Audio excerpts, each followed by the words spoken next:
Ողջույն սիրելի հայրենակիցներ, ինչպես դուք տեսնում եք, մենք գտնվում ենք մի շատ հետաքրքիր վայրում, բայց սա սիմվոլիկ է, էլի խորհրդանշական է, ինչու որովհետև Հայաստանի բազմաթիվ մարզերում դուք կարող եք տեսնել նմանատիպ մեծ, փոքր ջերմոցային տնտեսություններ, եւ այս տնտեսությունները այս Հայաստանի տնտեսության համար շատ կարևոր առաջատար ուղղություն են ապահովում, դա գյուղատնտեսությունն է, եւ ուզում եմ բոլորիս հիշեցնել, որ 2019 թվականին քաղաքացիական պայմանագիր Ուսակցությունը իմ քայլը դաշինքը նախագիծ էր բերել խորհրդան, որպեսզի գյուղատնտեսության նախարարությունը լուծարվի։ Եվ Լուսավոր Հայաստան ֆրակցիան կռիվ էր տալիս պարլամենտում, որ գյուղատնտեսության նախարարությունը չլուծարվի։ Լուծարեցին եւ հենց հիմա Հայաստանում գյուղատնտեսության համար պատասխանատու պաշտոնատար անձ չկա, ով որ կզբաղվի Վրաստանում մեր բեռնատարերի խնդիրներով, որ մտնում են Վրաստան եւ խնդիրներ են ունենում, ով որ կզբաղվի Լարսում եւ մնացած բոլոր Ռուսաստանի Դաշնության տարածքներում էլի մեր գյուղատնտեսության մթերքի վաճառքով, տարածումով կամ այն խնդիրներով, որով մենք ունենք։ Օրինակ մեքենան կանգնացնում են, ուղարկում են ռուսեն ասած դասմոտրի եւ դա ցանկացած մարդ որ զբաղվում է այս գործով կամ բեռնափոխադրումներով անգիր գիտի, որ այդտեղից սկսվում է դժողքը, քաոսը։ Եվ ես եկել եմ ասել, որ Հայաստանի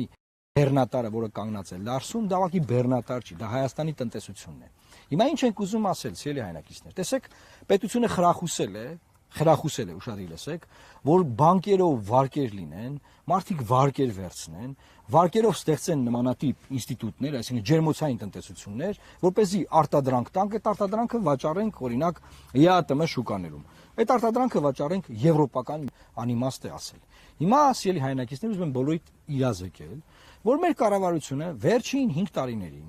չի արել համապատասխան ռեֆորմները, բարեփոխ կատարում, մենք ըստ էության մտել ենք սանկցիաների տակ, այդ գյուղամթերքը կարողանային պետական աջակցությամբ տանել օրինակ եվրոպական շուկաներ։ Այդ որ շատ են չէ խոսում, դիվերսիֆիկացնենք, այսինքն վերջին 5 տարում 80% մտել ենք այդ տարածք, ԵԱՏՄ, եւ վարվող քաղաքականությունը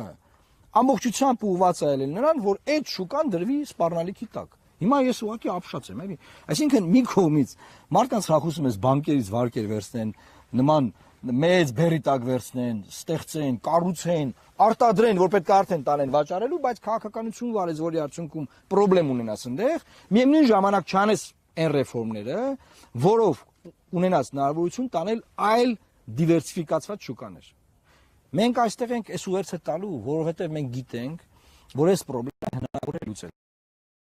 Հնարավոր է լուծել, որովհետև պարլամենտում համապատասխան օրենսդրական փաթեթներով այն չափանիշները, որ Եմեն օրինակ պահանջում էր Հայաստանից, դրանք իրականացնելով ունենալ հնարավորություն ստանալ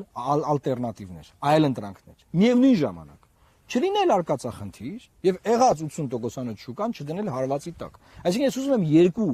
այդ ոնց են ասում, էջի երկու երեսն ցույց տալ մեր ժողովրդին։ Ժողովուրդ, էջի մի երեսն այնա, որ 80% կախված ենք այդ շուկայից, եւ այդ երեսի հետ նաեւ են կա, որ ունենք խնդիրներ, խնդրեմա ստեղծված, խնդրեմ կա, այս խնդրեմը լուծող չունենք։ Գյուղնախարար